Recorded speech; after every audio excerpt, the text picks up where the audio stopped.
I would say the first thing to do is just give them whatever they're already searching for. Like always give value first. We're going to produce it for you. And then that's how you get the following. Power of storytelling, right? So to connect your audience, through video, I think that you do a really great job of saying like, guys, this is like, you have a very keen eye for saying like, guys, this is not a good story, right? Yeah. What allows you to determine whether or not a video in your mind is good enough or you need to work on it more, right? Because I know for a fact, one of the biggest searches is my video good enough? How can I improve my video? And I think if you're there at the beginning and you understand the storytelling either needs to be better if you're doing a faceless channel or if it's your own story, how do you know or how do you determine, whether or not it's good enough? Because that's what almost everybody's looking for. Yeah, it's interesting because it's it's a feel thing because I've done a ton of, and we're talking about stuff in our own niches. So I'm like hyper involved. So I know what we're looking for. I have an idea of what we're looking for. I've seen the videos that I like of it. So experience. Now I'm like tweaking it towards that or whatever. Yeah. Sometimes you get lucky and something happens during the edit, or one of your editor does something cool, and you're like, "Ooh, actually, let's do more of that. That's cool." Maybe it was a mistake even. Yeah. However, what I would say to somebody who is starting out or like wondering how they can make it better, what I think to focus on is I'll go into both, but pacing and title plates. So people tend to lose focus easily, very quickly. And both of those things can basically get people like back into the video. And I would say sound design is a cool third one. We don't do a lot of it, but that would be another cool way to do it because again, like a bird in the background, like that gets somebody back into it. Like they're watching, but their brain is somewhere else, and a sound can bring them back in, and then they're back in. I think title plates are good for the same reason. Like that chapter ends, that person's kind of gone, but then the audio goes down and a title plate comes back up, and now they're caught back up. Oh yeah, I'm watching this and this, like, and now they're watching again. So they're not clicking off. Or if you were just rambling through, they're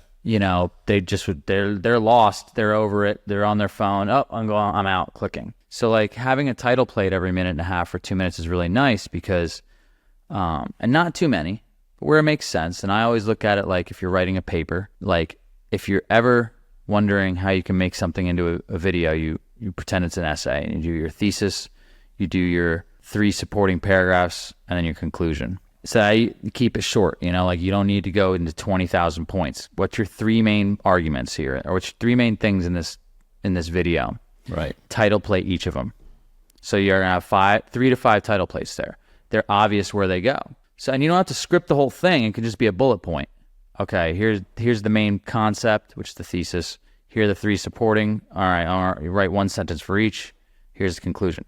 And then let AI do it, or your writer do it, or riff it, or script it, however you like to do it. But there's where your title plates go. So it's a nice way to kind of break that down and just justify or quantify like the story that you're listening to after you've created it. You're talking really more beforehand, right? To be more prepared, which makes sense. But even afterwards, you can still look at those bullet points. Yeah. It just helps everything. It's like pre-production helps production and post-production.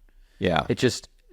And it's not like, I got to be crazy prepared. It's just be somewhat prepared, because then everyone who needs to do their job after that is aware of what's trying to be conveyed here, because you just did that simple 5 sentences.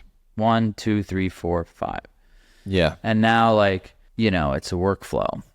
I always think of, regardless if you're starting out or you've been doing YouTube for a long time, I always tend to still believe that making the letter shorter is incredibly powerful to keep retention, but also it's actually harder to do. It's easy to ramble on for 30 minutes and tell you this story about, the guy who got his leg cut off, or I can just, really narrow this down for you to help save time, but also make it more impactful and to have a conversation afterwards, the engagement, which actually brings me to that point. Community engagement, how to build and maintain following. Would you have any suggestions for that? I would say the first thing to do is just give them whatever they're already searching for. Like always give value first. And all right, what are you searching for? Okay, we're going to produce it for you. We're going to work hard to make a good version of that for you. And then that's how you get the following. So follow up on that just before you dive into that. the analytics that you look into when you look at a YouTube to grow your channel, what are the most important things that you look at? Like, what are the first 3 things that you look at? I personally just do a Google search for it. A YouTube search for it. Well, I mean like in the analytics, like behind, like on YouTube Studio. Well, like, so say that I'm trying to figure out what my audience is really gravitating towards. Gotcha. But before I even do that, I just wanted to know your opinion on like the metrics that you open up YouTube Studio. What are the metrics that you look at first on a channel? It would be essentially, it's always going to be click-through rate first and retention set. Last second, it's still going. just laughter in the background. That's incredible. This is going to be a powerful tool. It's always going to be click-through rate and then retention. Okay. And like, that's it. It's everything. Yeah. Click-through rate is title and thumbnail. Retention is the speed of your video, the effectiveness of the story you're telling. For those who don't know, click-through rate really means... It means how many times your thumbnail gets shown to someone versus how many times they click it. Okay. So like anything over 5-6% is pretty good. 7% higher is really good.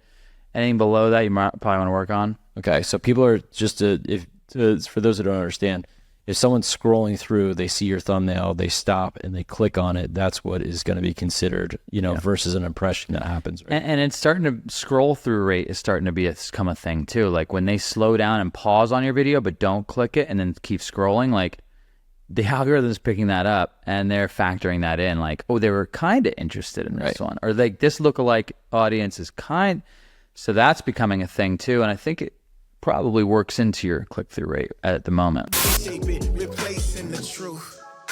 I really can't hate it, but the lies are so creative. I don't mean to celebrate it, but it's cool. But look, the more that I deny you, as the fuel to the fire, your delusions I desire, but it's cool.